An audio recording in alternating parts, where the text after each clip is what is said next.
तो दोस्तों, कॉनमैन्स के ऊपर one of the best movie अगर आप साउथ इंडस्ट्री से देखना चाहते हैं तो वो थी अपने टाइम पर आई एक मूवी जिसका नाम था ब्लफ मास्टर। ब्लफ मास्टर जो है वो बॉलीवुड में भी निकली थी, बट इतनी कोई खास शायद कईयों को लगी हो, बट मुझे नहीं लगी थी। तो ये जो मूवी थी ये ज़्यादा अच्छी लगी थी, तो चलिए इसके बारे में आपको बताते हैं। उत्तम कुमार एक कुशल ठग है। वह अनोखे घोटाले करने का सपना देखता है और उन्हें बखूबी अंजाम भी देता है।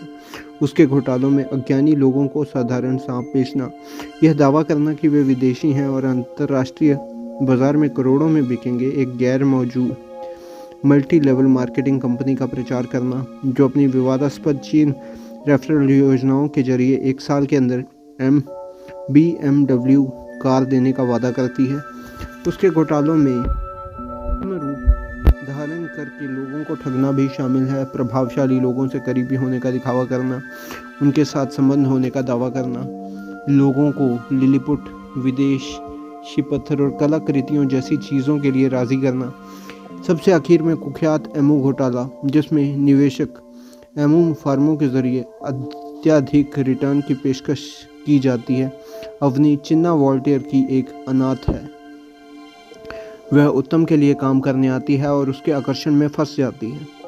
उत्तम उसके लिए नरम कोना होने के बावजूद पैसा उसकी पहली प्राथमिकता है। इस वजह से वह अवनी को छोड़ देता है।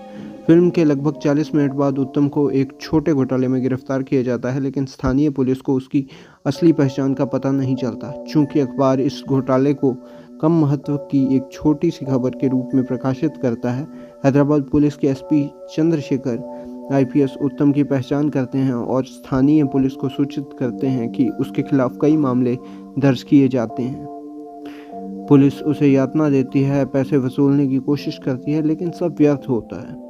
उत्तम अपना अतीत उजागर करता है। वह एक बहुत ही गरीब परिवार से है। उसके पिता एक क्लर्क के रूप में काम करते हैं। उसकी माँ फूल बेचती है। एक बार उसके पिता ने उच्च अधिकारी को घोटाला शुरू करने की बात करते सुना। वह विनम्रता से उन्हें ऐसा करने से मना करता है, लेकिन उनके द्वारा फेंक दिया जाता है और निकाल दिया जाता है। भगदड़ के बाद उसके पिता की मृत्यु हो जाती है। उसकी मां गंभीर हालत में होती है और ठोस सबूतों के अभाव में अदालत महीने बाद ही उसे रिहा कर देती है। उसके साथी उत्तम को धोखा देकर बाकी पैसे लेकर भाग जाते हैं। एक नाराज निवेशक अपने पैसे वापस पाने और उत्तम की हत्या के लिए पशुपति और उसके गिरोह को काम पर रखता है। गिरोह उसे अदालत के बाहर पकड़ लेता है और उसकी बुरी तरह पिटाई करता है। बाद में उन्हें 1 अरब रुपए का एक और घोटाला करने और अपने नियोक्ता से ज़्यादा पैसे देने के लिए मना लेता है। उसकी क्षमताओं पर विश्वास करते हुए वे अपने नियोक्ताओं को मार डालते हैं और उसे ठिकाने लगा देते हैं और एक और घोटाला करके एक बड़ा घोटाला रचते हैं। उसका मानना है कि अगर कोई व्यक्ति मूर्ख या लालची है और ठगा जा रहा है तो उसे ही दोषी ठहराना चाहिए। वह तर्क देता है कि हर चुनाव में मतदाताओं को उम्मीदवार ठगते हैं जो उन्हें चांद दिखाने का वादा करते हैं, लेकिन कभी भी पूरा नहीं करते। अगला घोटाला कुछ और नहीं बल्कि उत्तम द्वारा गिरोह के लिए बिछाया गया एक जाल है। वह गिरोह को अपने एक पुराने घोटाले के शिकार धन्ना सेठी के पास भेजता है, यह जानते हुए कि वे पकड़े जाएंगे क्योंकि वह सतर्क है और पिछले अनुभव के कारण पुलिस को बुला लेगा। उत्तम के विश्वासघात से गिरोह गिरफ्तार हो जाता है और क्रोधित हो जाता है।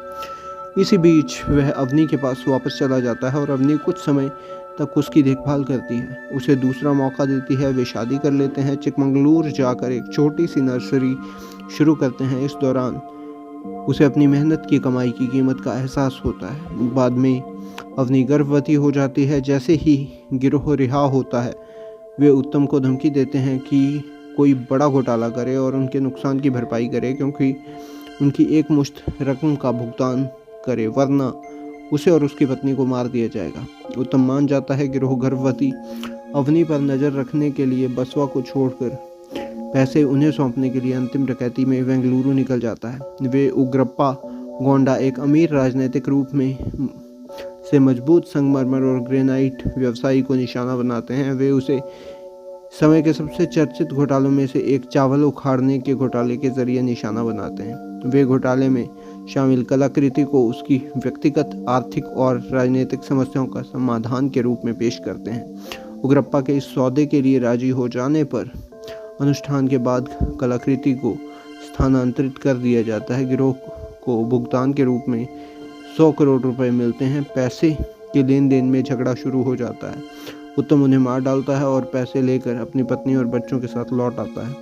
इसी बीच अवनी को देखकर बसवा का रवैया पूरी तरह से बदल जाता है और वह एक नेक, संवेदनशील और सतर्क इंसान बन जाता है जो कभी एक क्रूर गैंगस्टर था। आखिरकार अवनी उसे डरी हुई और घृणा भरी नज़रों से देखती है।